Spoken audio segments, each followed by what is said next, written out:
Hello everyone, topic start करने के पहले एक छोटा सा इंस्ट्रक्शन। एसएससी जेई के लिए बेस्ट बुक्स और टेस्ट सीरीज़ का लिंक मैंने डिस्क्रिप्शन में दे दिया है, प्लीज़ चेक इट। अब हम टॉपिक स्टार्ट करते हैं। दोस्तों, अभी तक हमने बात किया था पूरे वीडियो सेशन में ऑपरेशन ऑफ ट्रांसफार्मर और नो लोड एंड लोडेड देखे थे कंडीशन, लेकिन जब तक मैं वो डिस्कशन कर रही थी उसमें मैंने कहीं भी वाइंडिंग रेजिस्टेंस का इफेक्ट जो है इंक्लूड नहीं किया हुआ था। इस वीडियो सेशन में हम बात करेंगे effect of winding resistance and reactance on transformer. तो देखिए, आपको जो है वो क्वेश्चन आता है, एमसीक्यूज क्वेश्चन आता है रिफ़र करने का। आपको एक न्यूमेरिकल प्रॉब्लम जो है वो ज़रूर से देने वाला है, रिफ़र करिए फ्रॉम प्राइमरी टू सेकेंडरी और या फिर secondary to primary, primary to secondary and vice versa. इस तरीके का क्वेश्चन पूछने वाला है। तो कंसेप्ट मैं जो है यहाँ डिस्कस कर देती हूँ। नेक्स्ट जो हमारा सेशन रहेगा वो रहेगा इसके जो भी एमसीक्यूज क्वेश्चन आए हैं न्यूमेरिकल, उन पे बेसिस रहे, उन पे फोकस्ड करेंगे। तो आइए देखते हैं कैसे कैसे इफेक्ट आता है हमारा वाइंडिंग रेजिस्टेंस और रिएक्टेंस का। तो पहला देखिए, मैं एक कोड ड्रॉ कर ले रही हूँ यहाँ आपके लिए। ये हो गया हमारा core.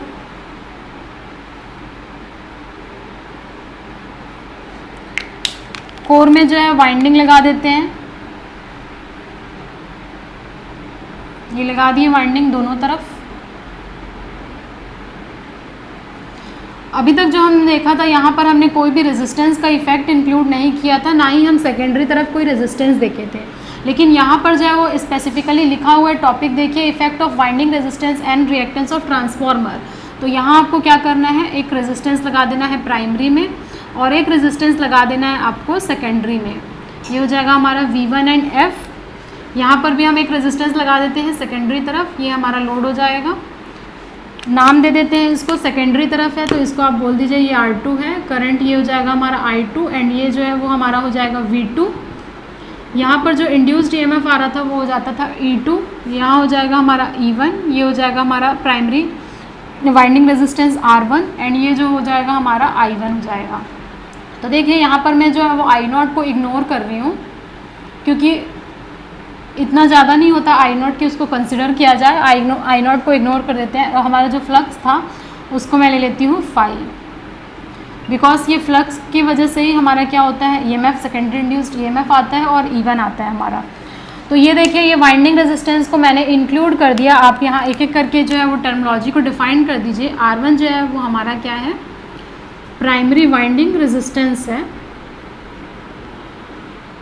Primary winding resistance. Second R2 को मैं कैसे डिफाइन करूँगी, देखिए सेकेंडरी वाइंडिंग रेजिस्टेंस,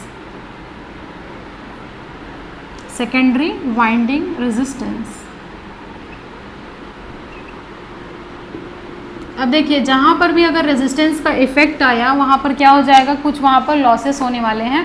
तो जो कॉपर लॉस हमारा यहाँ पर होने वाला है, I1 इस यहाँ से करंट फ्लो हो रहा है, देखिए R1 है तो इसके अक्रॉस हमारा क्या हो जाएगा, कॉपर लॉस होगा, कुछ वोल्टेज ड्रॉप होगा। तो ये हो जाएगा हमारा फर्स्ट पॉइंट। सेकेंड पॉइंट देखिए, copper loss primary side and secondly copper loss secondary side. देख लेते हैं क्या क्या हो जाएगा कॉपर लॉस प्राइमरी और सेकेंडरी तरफ। तो देखिए, प्राइमरी कॉपर लॉस क्या हो जाएगा, I1 square R1 and I2 square R2। ये हमारा हो जाएगा copper loss both primary and secondary का। अगर मैं टोटल बात करूँ तो देखिए टोटल क्या हो जाएगा हमारा, total loss, total copper loss ये हो जाएगा I1 square R1 plus I2 square R2। बहुत ही सिंपल है, कुछ नहीं है, मैंने ऐड कर दिया है बस। ये हो गया हमारा winding resistance R1 and R2। Next देखिए, अब नेक्स्ट क्या है, आपको जो है वो रिफ़र करने के लिए आता है कि आप सेकेंडरी में आपको रेजिस्टेंस दिया है, आप उसको रिफ़र करिए प्राइमरी में। तो देखिए, फर्स्ट जो है transferring resistance from secondary to primary, secondary to primary, ये जो है अब आपका फर्स्ट हेडिंग होने वाला है। इसको ट्रिपल स्टार मार्क करिए, बहुत ही इंपॉर्टेंट है। ऑलमोस्ट हर जो है वो PSU या फिर SSC JEE में आता है, एक ना एक क्वेश्चन ज़रूर आता है। तो देखिए, इसका क्या होता है फार्मूला, वैसे तो जनरली स्टूडेंट याद रख लेते हैं, लेकिन आप फार्मूला अगर बीच कहीं भूल गए एग्ज़ाम में तो भी आप निकाल सकते हैं, इसीलिए मैं यहाँ पर आपको ये डिस्कशन कर दे रही हूँ। देखिए, transferring the resistance from secondary to primary, sorry ये प्राइमरी है। अब एक जो है वो इक्विवेलेंट सर्किट में ड्रॉ कर ले रही हूँ। देखिए, ये हो जाएगा हमारा R1, ये हमारा हो गया ट्रांसफार्मर का कोर, एंड ये हो जा रहा था हमारा सेकेंडरी तरफ। सिर्फ यहाँ मैं रेजिस्टेंस को शो कर रही हूँ, आप ये मत देखिएगा कि ये ओपन सर्किट वगैरह है, सब कुछ यहाँ लगा हुआ है, वो डायग्राम के ही जो है वो साथ में है। तो देखिए, ये R1 हो गया, ये R2 हो गया। N1:N2 हमारा क्या होता है, टर्न रेशियो होता है, और K जो होता है वो हमारा होता है ट्रांसफॉर्मेशन रेशियो। तो यहाँ साइड में मैं लिख देती हूँ K = N2/N1, ये होता है हमारा transformation ratio. This is transformation ratio.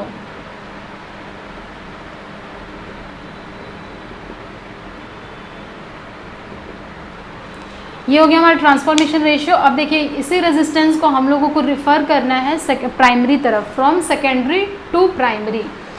तो जो डायग्राम बनेगा इसके बाद जो है आप इसके नीचे बनाइएगा, मेरे पास यहाँ स्पेस नहीं है तो मैं आप यहाँ ड्रॉ कर रही हूँ। ये देखिए, ये हो गया हमारा रेजिस्टेंस R1,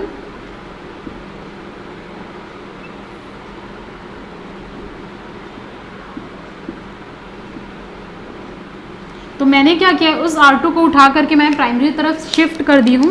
तो ये हो जाएगा हमारा, इसको हम बोलते हैं R2 जब आप शिफ्ट करेंगे तो आपको एक डैश लगाना पड़ता है ट्रांसफ़र करने के लिए। अब देखिए, ट्रांसफ़र करने का कंडीशन ये होना चाहिए कि जो भी अपन कॉपर लॉस ले रहे हैं वो कांस्टेंट रहना चाहिए, वो कहीं भी चेंज नहीं आना चाहिए। तो कंडीशन देखिए क्या हो जाएगी, copper loss will always be same. तो कॉपर लॉस जो है वो आपका हमेशा सेम होना चाहिए। तो कंडीशन लिख लीजिए, कंडीशन ये है कि copper loss should always be, copper loss should be same equal to constant, क्योंकि अगर कॉपर लॉस चेंज हो गया तो हमारा क्या होता है कि और भी कंडीशंस चेंज हो जाती हैं। तो देखिए, R2 में हमारा कॉपर लॉस क्या हो रहा था, देखिए R2 में I2² R2, ये हमारा क्या हो रहा था, पहले हो रहा था R2 में हमारा कॉपर लॉस I2² R2, वो एग्जैक्टली सेम होना चाहिए। देखिए इसके में यहाँ पर हमारा करंट I1 फ्लो हो रहा है। अब तो देखिए, यहाँ पर I1 फ्लो हो रहा था, यहाँ पर हमारा I2 फ्लो हो रहा था। अब इसमें देखिए, इसमें जो कॉपर लॉस होगा वो सेम होना चाहिए। तो इसमें करंट कितना फ्लो हो रहा है, R2 हो रहा है। तो देखिए, ये हो जाएगा I1² × R2। यहाँ से आप R2 की वैल्यू निकाल लीजिए। देखिए क्या हो जाएगा, R2 को यहाँ एज इट इज़ रखिए, R2 I2/I1 का होल स्क्वायर, I2/I1 का होल स्क्वायर आ रहा है। यहाँ पर देखिए ट्रांसफॉर्मेशन रेशियो, अगेन I1/I2 हमारा होता है ट्रांसफॉर्मेशन रेशियो। और यहाँ पर क्या है, हमारा I2/I1 है, यानी कि अपॉन में K² जाएगा। तो यहाँ से R2' = R2/K² आ जाएगा। तो यही फॉर्मूला जो है वो आपको याद रखना होता है, यही फॉर्मूला आपको याद रखना है जब आप न्यूमेरिकल सॉल्व करेंगे, या कई बार आपको क्या होता है डायरेक्ट स्टेटमेंट के क्वेश्चन जो है MCQs बन जाता है। क्वेश्चन आएगा when a winding resistance is transferred from secondary to primary, 4 option दे देगा, multiplied by K², divide by K², multiplied by K, divide by K, इस तरीके का क्वेश्चन आता है। तो आपको ध्यान रखना है, when a resistance is transferred from secondary to primary the resistance is divided by K²। ये हो गया आपका पहला। तो थोड़ा अच्छे से देखिए इसको, एक बार जो है वो नोट करते हुए चलिए। मैं ये रब करती हूँ और फिर उसके बाद हम डिस्कशन करेंगे कि सेकेंडरी, प्राइमरी से सेकेंडरी जाएगा तो क्या होगा।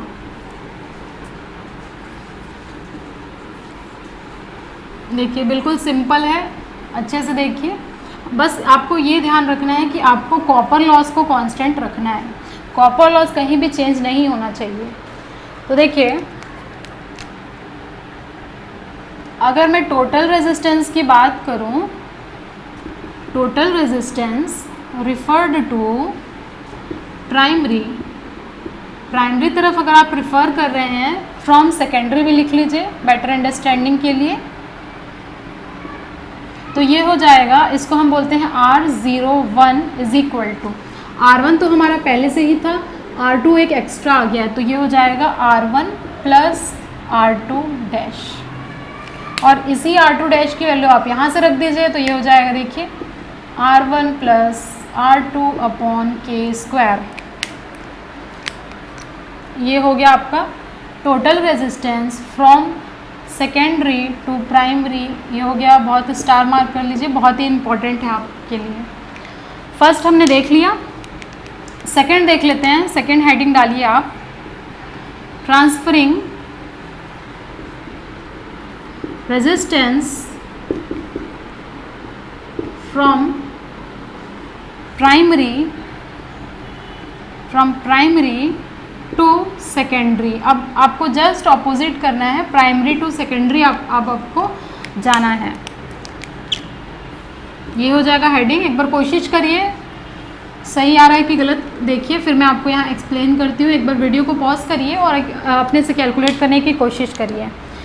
तो देखिए अब हम लोग को क्या करना है, फ्रॉम प्राइमरी टू सेकेंडरी जाना है, यानी कि ये प्राइमरी था हमारा, ये कोर हो गया, ये हमारा क्या हो गया, सेकेंडरी हो गया। रेजिस्टेंस मार्क कर लेते हैं, ये था हमारा R1, ये था हमारा R2। इसी से अब हम लोग को क्या करना है, सेकेंडरी की तरफ जाना है। तो बस मैं सेकेंडरी ड्रॉ कर लेती हूँ। देखिए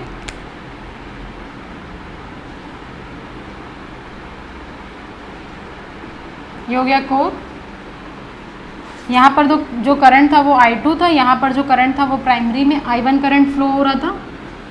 ये ऑलरेडी R2 हमारा सेकेंडरी का था। देखिए आपको R1 को उठा करके आपको सेकेंडरी में ले जाना है, तो जिसके वजह से आपको यहाँ R1 डैश लिखना पड़ेगा। आप R1 नहीं लिख सकते क्योंकि वैल्यू चेंज हो जाएगी। तो यहाँ पर हो गया R1 डैश। कैलकुलेट कर लेते हैं हम।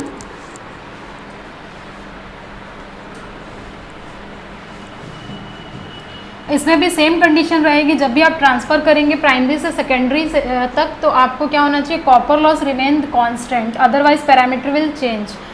कॉपर लॉस आपका कांस्टेंट होना चाहिए। तो देखिए R1 में जो आपका करंट हो रहा था, R1 में जो आपका करंट आ रहा था वो क्या हो जाएगा, I1 स्क्वायर R1, ये हो गया कॉपर लॉस पहले का, इज इक्वल टू क्या होना चाहिए, R1 डैश। तो देखिए R1 डैश में करंट कितना फ्लो हो रहा है, I2 करंट फ्लो हो रहा है, तो यहाँ से जो कॉपर लॉस निकल करके आएगा वो I2 स्क्वायर हो जाएगा R1 डैश। देखिए I2 करंट आ रहा है, R1 डैश हो जाएगा इसमें, तो कॉपर लॉस इतना हो गया। कुछ नहीं है, बस यहाँ से R1 डैश की वैल्यू आप निकाल लीजिए। R1 डैश की वैल्यू आप निकाल लीजिए, देखेंगे कि R1 dash is equal to, इसको उधर लेके जाइए, R1 I2 अपॉन I1 का whole square. I1 upon I2 आएगा, देखिए ये I1 अपॉन I2 है का होल स्क्वायर, यही आएगा। अब हमें पता है जो ट्रांसफॉर्मेशन के जो मैंने अभी अभी डिस्कस किया था वो क्या हो जाता था हमारा, N2 upon N1 is equal to I1 upon I2 हमारा ट्रांसफॉर्मेशन रेशियो होता था। इसी चीज़ को यहाँ उठा करके पुट कर दीजिए, I1 अपॉन I2 को K पुट कर दीजिए, तो ये हो जाएगा R1 square R1 dash is equal to R1 into K square. तो इस फॉर्मूले को जो है आप ट्रिपल स्टार मार्क कर लीजिए, बहुत ही इंपॉर्टेंट फार्मूला है ये। MCQs क्वेश्चन जो है आपको इसी फॉर्मूले से जो है आता है। ये हो गया। अब मैं जैसे हमने बात किया था total resistance referred to primary from secondary, similarly हम यहाँ बात कर लेते हैं total resistance from primary to secondary. अब प्राइमरी से सेकेंडरी हम मूव कर रहे हैं, तब क्या होगा, प्राइमरी टू सेकेंडरी। तो इसमें हम लोगों ने देखा है यहाँ पर हमारा आ जाएगा value R02 is equal to R2 already present था। देखिए आपको R1 डैश की वैल्यू रखनी है, तो R1 डैश हमारा कितना हो जाएगा, R2 प्लस R1 डैश अभी हमने कैलकुलेट किया था K square times of R1। तो ये होता है हमारा total resistance referred to secondary side, when referred to secondary side from primary. Triple star mark कर लीजिए अगेन। ये हो गया हमारा टोटल रेजिस्टेंस। अब थोड़ा सा कॉपर लॉस के बारे में भी बात कर लेते हैं, यहाँ तक नोट कर लिए होंगे तो आगे देखिए।